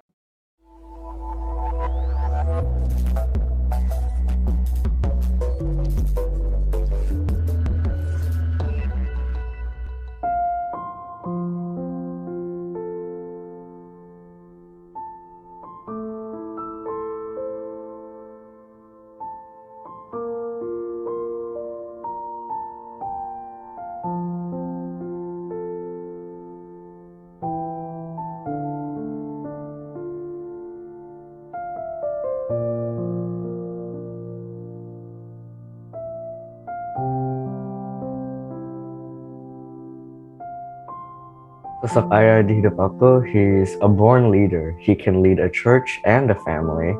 He's very loving and very giving. Papi itu orangnya baik, perhatian terhadap keluarga, orangnya tegas, pemimpin keluarga. Ya keras selalu, dan bapakku itu banyak ajarin aku tentang firman Tuhan dan Alkitab. Support system bagi saya, dan menurut saya Didi itu seperti pahlawan bagi keluarga saya dan saya. Menurut aku, papi aku itu sangat caring untuk keluarga kami, dan apapun yang terjadi dalam hidup kami, he's always there untuk kayak selalu caring buat kami, dan apapun yang dilakukan untuk membahagiakan kami dan untuk mencukupkan kami gitu loh. And he always tries to give his best to the kids as well, kayak me and my brother. He always gives great lessons and try to teach us for the better future. Papa itu menurut aku sih kayak papa aku kayak salah satu orang yang memotivasi di keluarga sih gitu. Kayak papaku kerja keras gitu selalu. Habis itu papaku juga salah satu pemimpin yang baik gitu. Jadi karena kerja kerasnya papa aku bisa termotivasi termotivasi juga gitu biar aku juga bisa kerja keras juga.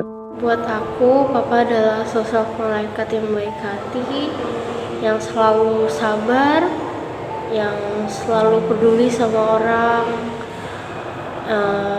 selalu ada di sana buat orang yang membutuhkan. Aku belajar banyak banget dari Papa dan aku bisa bilang gitu kalau aku bangga banget jadi anak Papa gitu.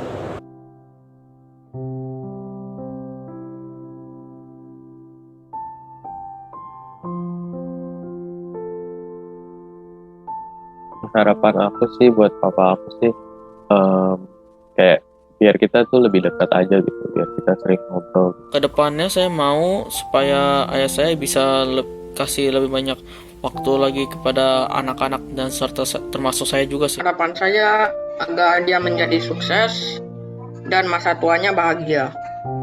Harapan aku buat papa biar bisa tetap bersabar sama keluarga dan juga bisa tetap berjuang untuk segalanya.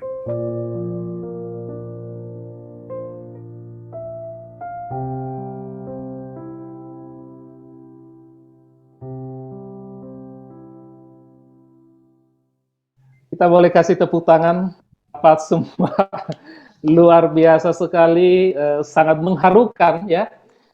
Saya menonton jadi mata saya berkaca-kaca melihat betapa tulusnya mereka menyatakan rasa cinta mereka, rasa kagum mereka terhadap sosok ayah yang mereka sangat banggakan, ya, layaknya seorang pahlawan.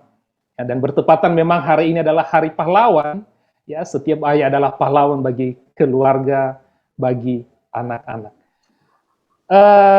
Pak Halim, dari video tadi dari beberapa murid dari NSC, mereka punya harapan untuk ayah yang saya garis bawahi di situ Pak, bahwa mereka ingin ada waktu, seorang ayah memberikan waktu lebih terhadap mereka. Artinya kebutuhan mereka adalah waktu bersama dengan orang tuanya.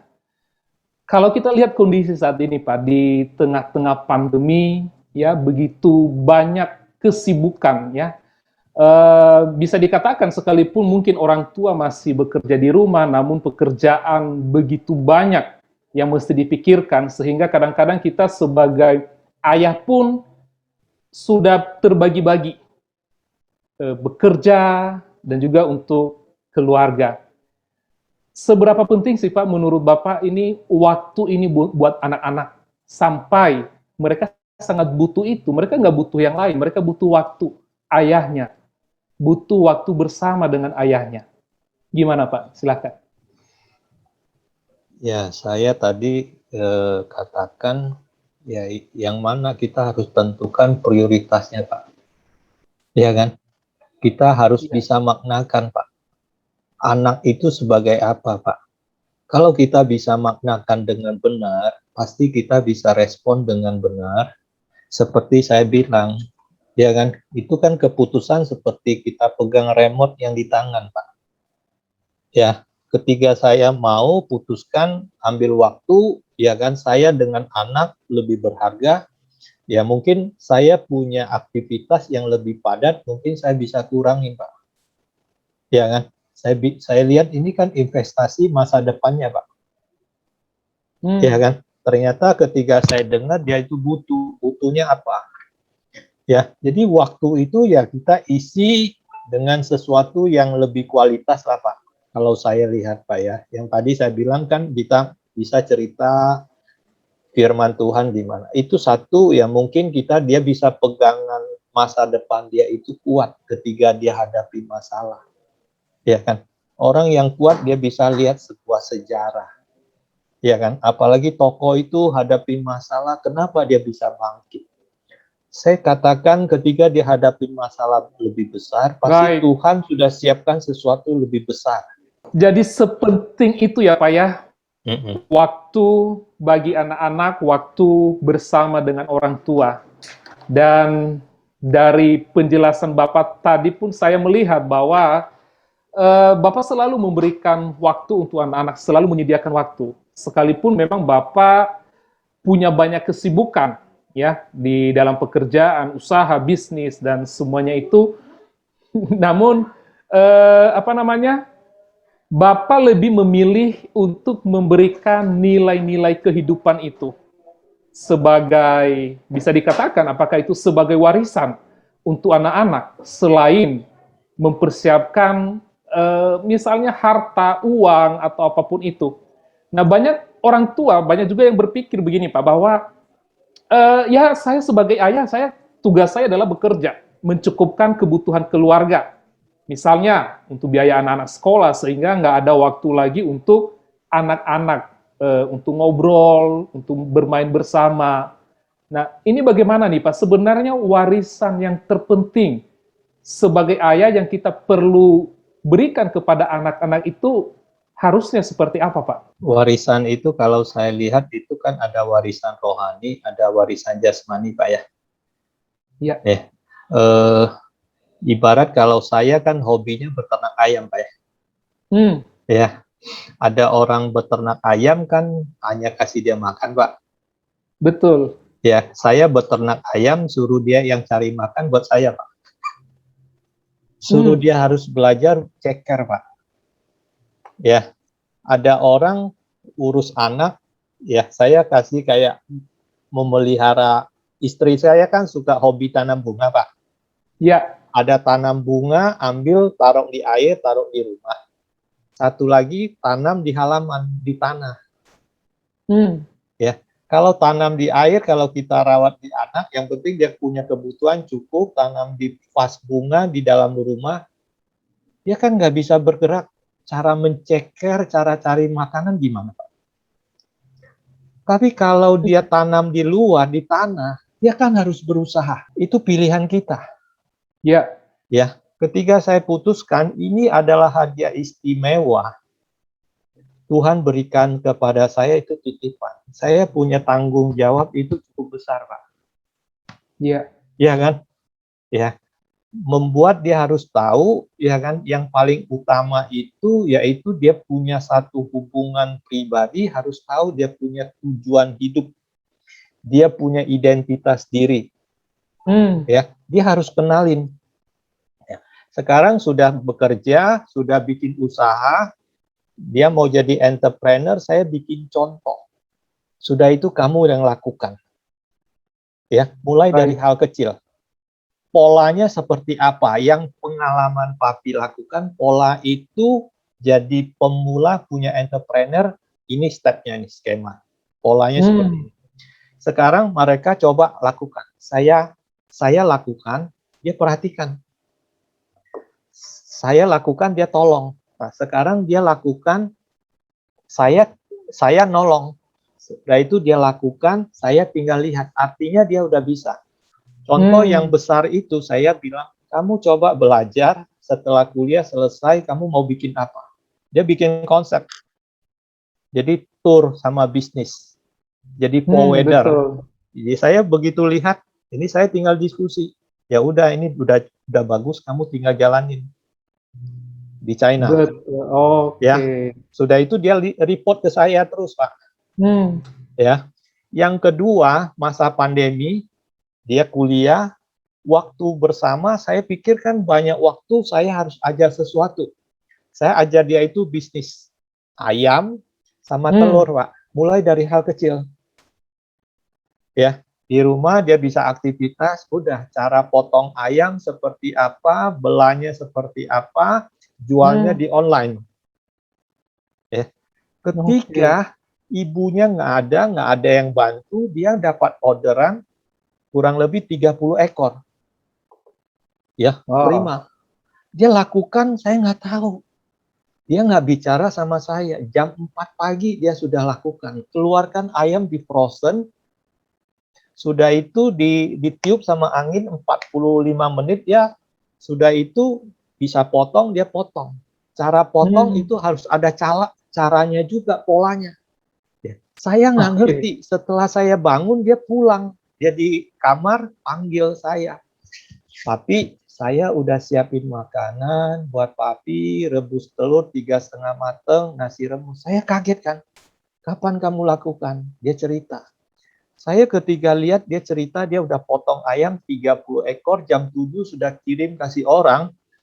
Saya lihat alat dia itu, pisau dia itu, meja sama lantai sudah dia lap bersih itu. Wow, udah rapi ya. Dia hitung. Potong ayam, bersihkan packing sekitar 90 menit. Berarti satu ekor 2-3 menit saya harus selesai. Ya kan? Saya begitu cek dia punya manajemen waktu. Gila loh Hir, pinter banget, lebih cepat dari Papi. Ya kan? Sudah itu saya kan ngomong sama dia. Dia sudah itu dia layanin saya makan, sudah bersih, dia siap-siap mau pergi olahraga. Sudah itu saya ngomong, hebat kamu. Dia cuma satu kata kasih saya. Papi, sebenarnya buah itu jatuhnya tidak jauh dari pohonnya. Iya. Itu membuat saya kata-kata itu, ya kan, bahwa dia sudah bisa lakukan. Saya kan tinggal lihat kan terakhir, bahwa dia sudah bisa lakukan. Ya, sudah itu dia bilang sekarang saya mau magang 1 tahun lagi selesai. Ya, saya bilang tunggu selesai gimana ya? Sekarang kan kerja banyak berat, tugas PR semua kan, skripsi. Teman kamu ada yang nggak sanggup undurkan diri.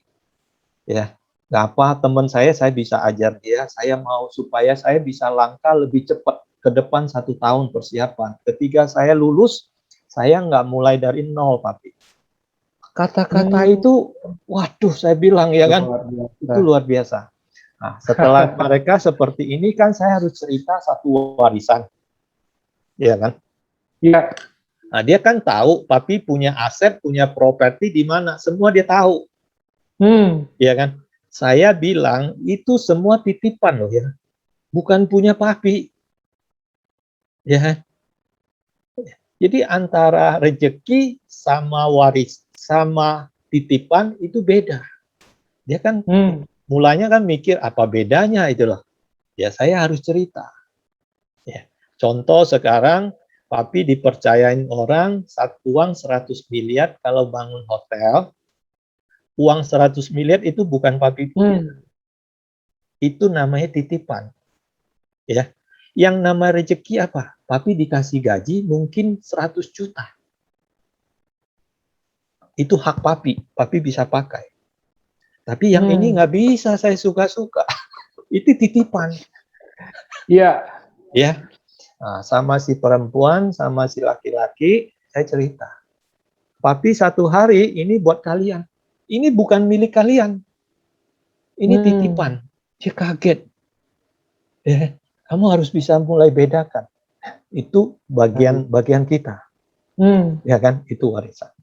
Kedua saya bilang, ya kan, kenapa saya lebih prioritas kayaknya warisan rohani. Satu, dia tahu identitasnya sama dirinya apa. Ketiga, ada di bumi ini.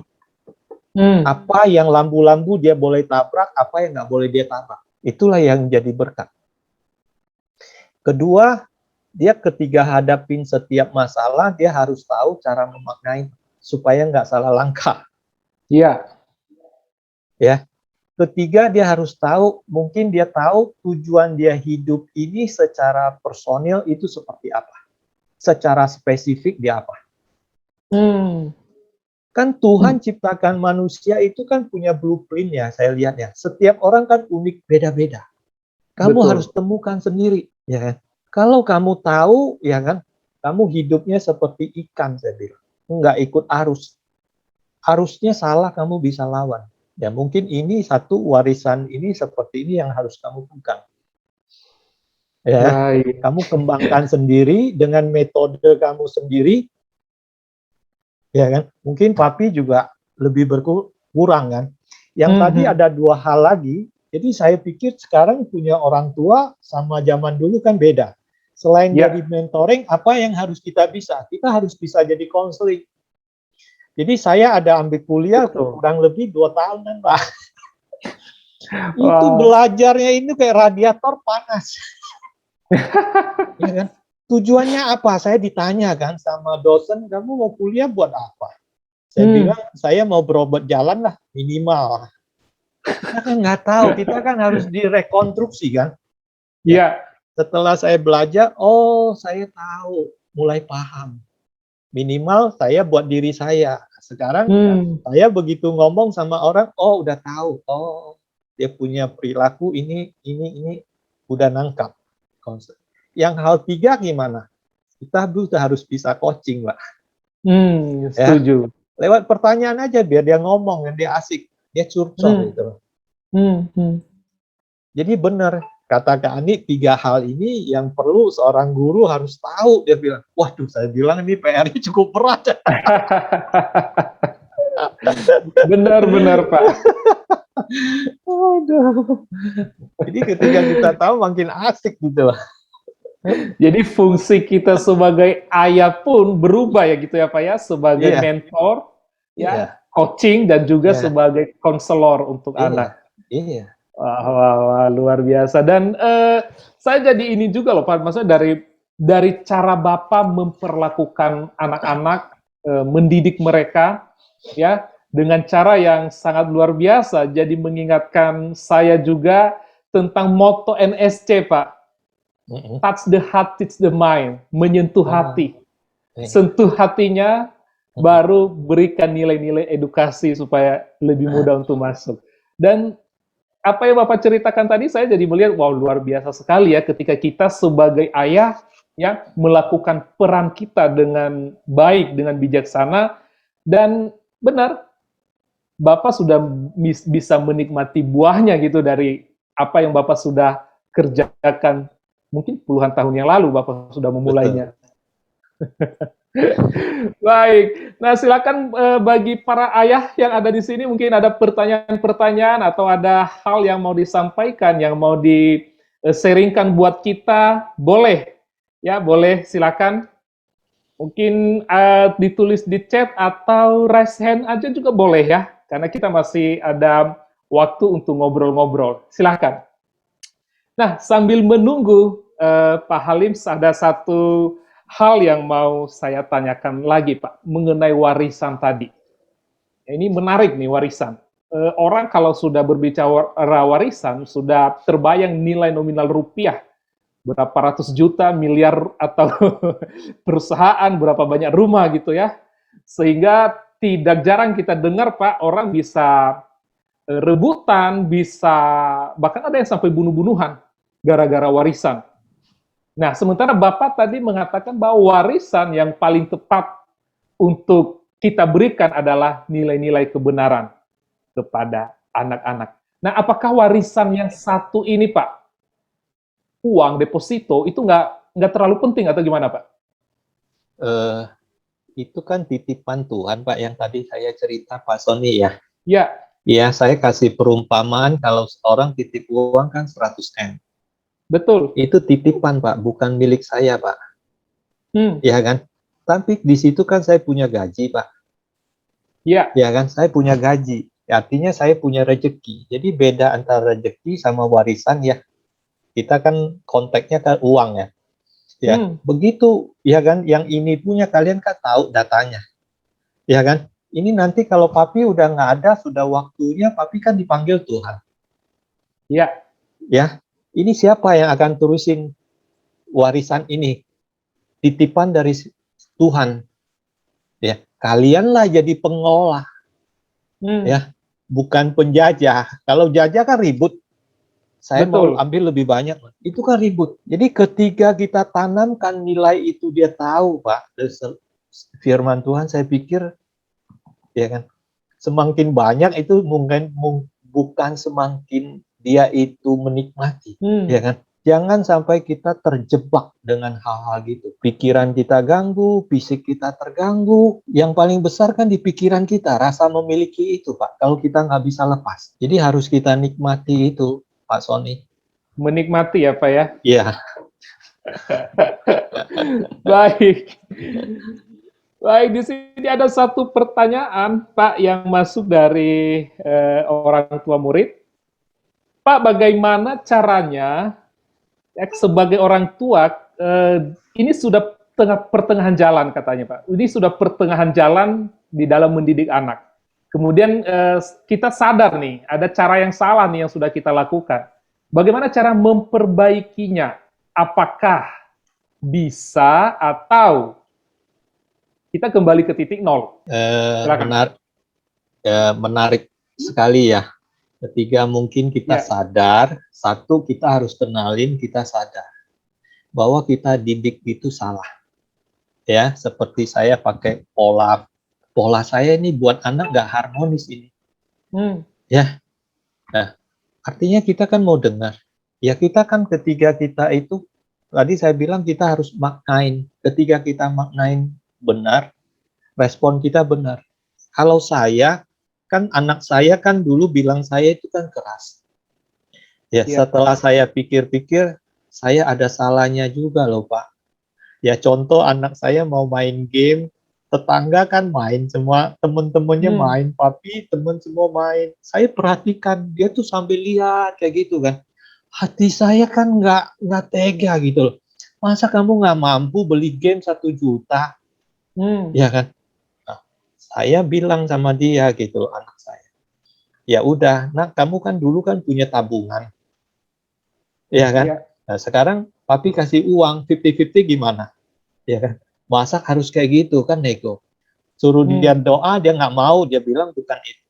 Oke, saya sadar ketika itu mungkin ada didik dia dalam hal itu kan, ajak ngobrol itu loh.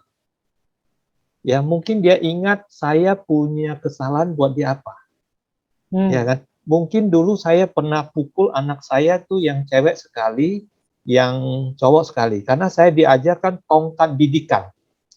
Tongkat didikan itu saya kan cuman boleh sentuh buat tempat yang boleh disentuh. Arti bagi kakinya. Karena waktu itu kan ibu dia komplain terus, tugasnya nggak selesai, semua saya begitu cek, kenapa kamu bisa lakukan seperti ini? Ya kan? Itu sekali. Ketika saya sentuh itu, saya nggak pernah lagi. Saya bikin rekonsiliasi. Sampai besar saya ingatin, saya takut ada luka, ada bekas.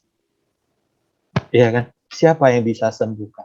Saya ajak ngobrol, ya kan? Pergi berdua, kadang-kadang cerita. Dia mau pergi kan, kayak contoh cari sekolah, dia cuma mau saya temenin. Ya kan? Kita explore bagi mau ke universitas itu. Ya kan? Saya cerita, Hil, kamu pernah nggak, masih ingat nggak pikiran yang negatif tentang papi kamu? Ya kan? Nah, ketika dia ngomong, kita tahu itu ada titik bekasnya. Ya, saya ngobrol sama dia, mau nggak kamu maafin papi? Papi juga nggak tahu lah bisa lakukan itu, ya kan? Ketika dia mau, kamu doain papi, mau nggak? Ya. Nah, ketiga, satu rekonsiliasi itu saya pikir cara yang terbaik untuk membalut dia punya luka. Rekonsiliasi. Ya. Sampai hari ini saya sama anak itu kalau nggak pelukan itu dia nggak nyaman. Ya, dia pulang sebelum tidur, dia nggak lihat kamar saya, posisi saya tidur, dia nggak tidur. Saya tanya. Sebegitu dekatnya ya Pak ya? Saya tanya. Ternyata itu pola saya sama orang tua saya, Pak. Saya tanya, Hil, kamu sadar nggak ya? Kenapa kamu tiap kali malam mau tidur, kamu ke papi dulu? Nggak tuh pelukin saya, mencet-mencet badan saya, ya kan? Ada pegel-pegel, dia pencet dulu. Ya, sudah itu dia ya kan? Bye papi. Itu saya bikin hadiah yang istimewa, Pak. Duit saya nggak bisa saya bayar sebanyak itu, Pak. Iya kan? Saya sakit, dia yang teman saya ke dokter, Pak. Wow. Iya kan? Dia bilang temennya nggak mau karena papinya jahat. Suka mukul ibunya, dia bilang. Anaknya gede, balas dendam, dia bilang. Waduh, saya begitu cerita kayak gitu, anak itu. Nggak mudah, Pak. Tidak mudah memang ya, tugas seorang ayah ya Pak ya.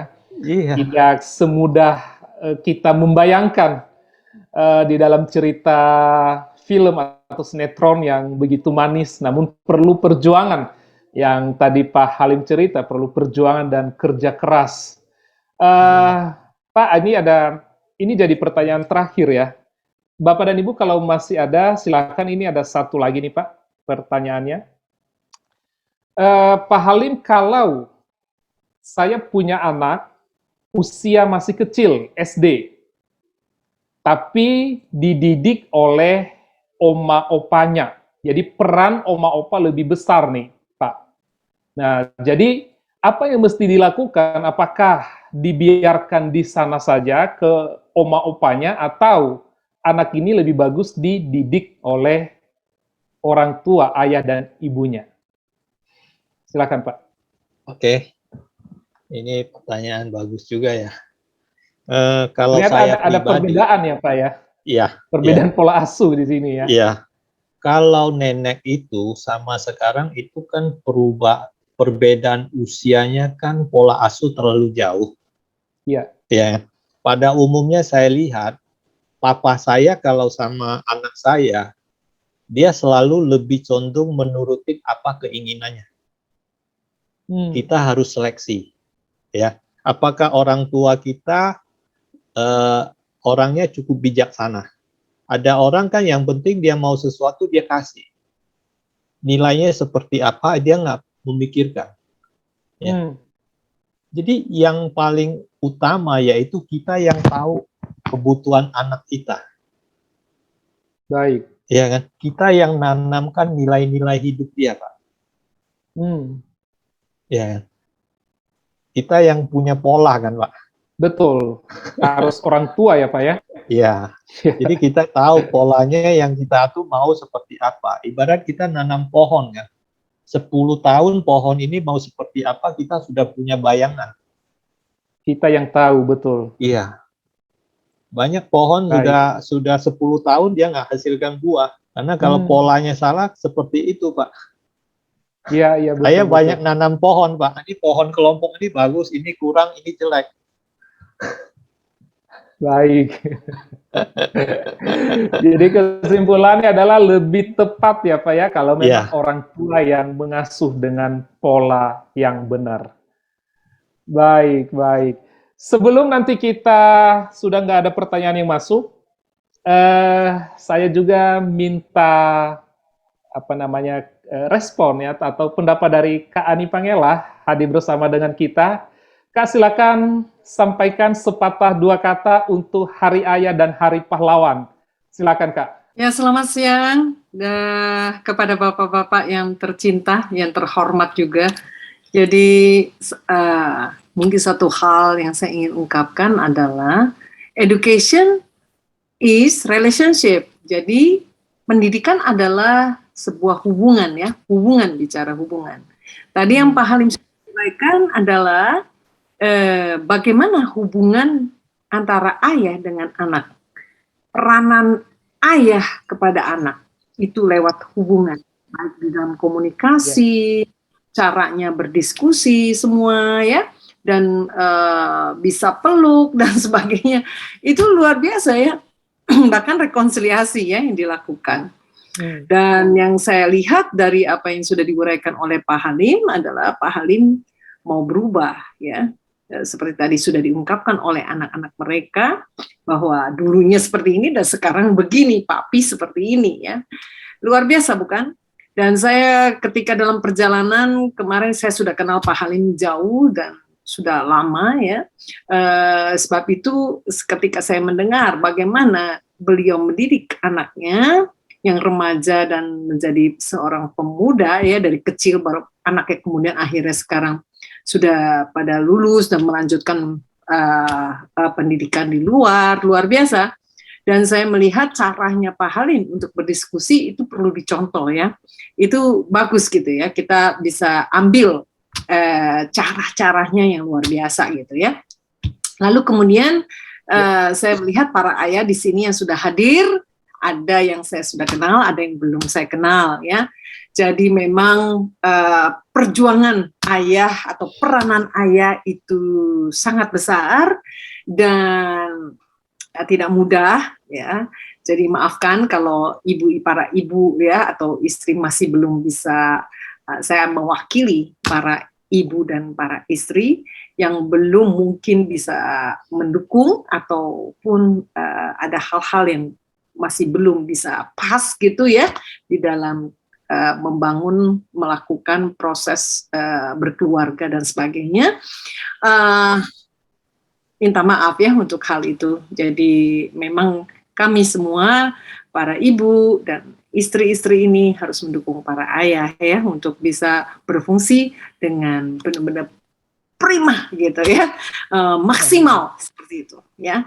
Jadi Tuhan memberkati karena para ayah memang adalah para pejuang dan pahlawan ya buat anak-anak dan keluarga. Tuhan memberkati semuanya para ayah. Selamat Hari Ayah. Terima kasih Kak Ani. Terima kasih Thank you, untuk ucapannya dan juga sharing yang luar biasa yang memberkati kita semua. Boleh kita kasih reaction loh para ayah yang luar biasa untuk acara kita pada hari ini? Wow, luar biasa ya. Baik, Pak Halim, sebelum kita akan tutup, saya minta satu kalimat Pak untuk pertemuan kita mewakili pertemuan kita pada siang hari ini bersama dengan para ayah yang sudah hadir. Silakan Pak. Menurut saya yang paling utama ya kan, hubungan di keluarga, satu, punya satu hubungan, dua, keluarga adalah prioritas dalam hidup kita ya, karena anak itu adalah titipan dari Tuhan, adalah hadiah dari Tuhan ya, dan kita harus mewariskan itu ya kan, seperti itu Pak Sony. Baik, terima kasih Pak. Luar biasa sekali untuk penutup acara kita pada sesi diskusi kita siang hari ini.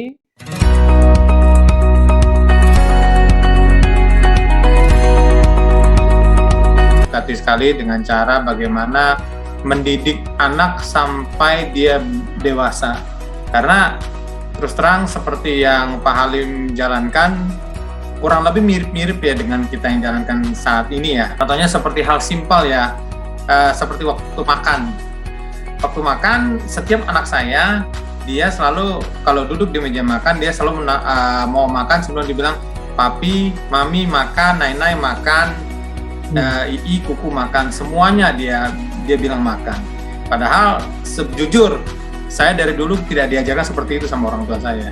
Tapi itu yang saya ajarkan kepada anak saya. Jadi itu nilai-nilai yang benar tadi Pak Halim bilang, itu adalah sebenarnya harta warisan terbesar yang kita tanamkan kepada anak-anak kita untuk masa depan. Gitu. Yes. Satu lagi contohnya seperti kata-kata simpel sekali, terima kasih. Jadi setiap kali dia terima sesuatu dari orang, dia selalu mengucapkan kata terima kasih ya, kepada siapapun. Jadi saya bilang itu adalah nilai value yang kelihatan kecil, tapi itu besar sekali untuk masa depan. Karena kata-kata terima kasih sangat amat berharga sekali. Jadi itu saja. Jadi contoh-contoh nilai positif yang kita bisa ambil. Thank you Pak Halim buat sharingnya. Jadi pelajaran buat saya untuk mengajarkan kepada anak-anak juga. Thank you Pak Halim, itu luar biasa semua sharing. Thank you Pak. Halim memang luar biasa. Sahabat saya lama. Iya Pak. Tapi Pak dengan sharingnya Pak, saya banyak belajar. Satu hal yang terpenting adalah komunikasi yang perlu ditingkatkan di rumah. Terus kita harus berani berminta maaf, rekonsiliasi dengan anak-anak.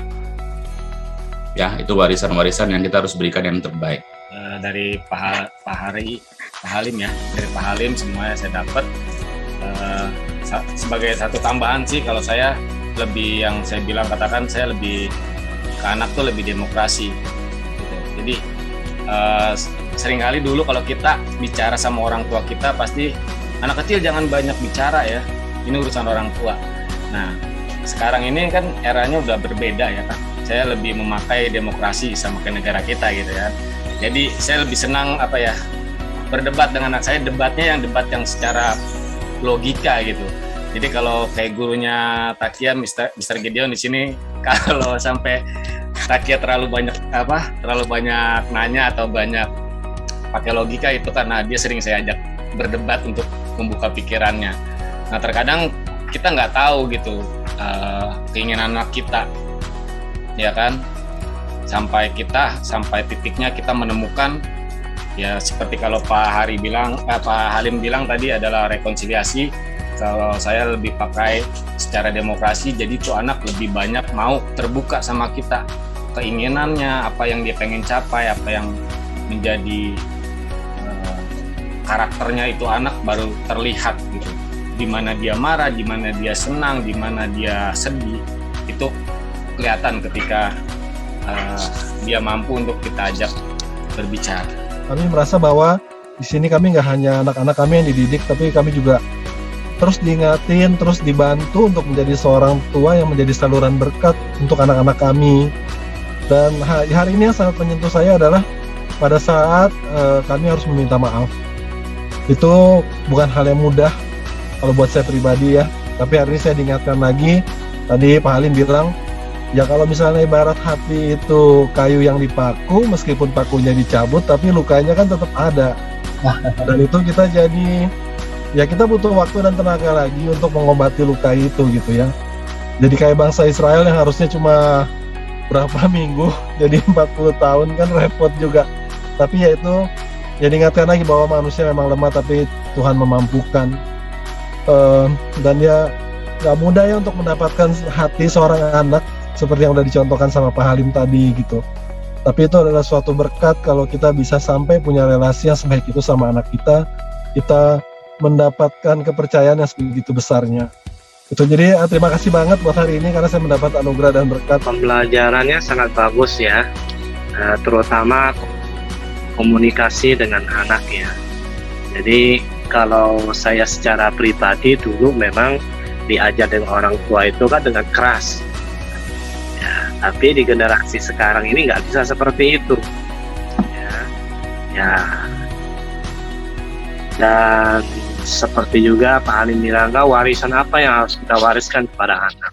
Kalau saya selalu mengajarkan anak untuk selalu jujur, berani berbuat, berani bertanggung jawab. Itu sangat penting. Dan juga melakukan kesalahan harus berani meminta maaf. Ini yang saya ajarkan. Dan juga bagaimana mau disayang orang, mulut harus manis. Ketemu orang harus menyapa, siapa saja. Itu yang saya ajarkan kepada anak-anak. Hari ini ya sama-sama semuanya pada belajar. Anak yang mungkin masih kecil, anak yang udah gede, mungkin beda-beda kali ya pendekatannya.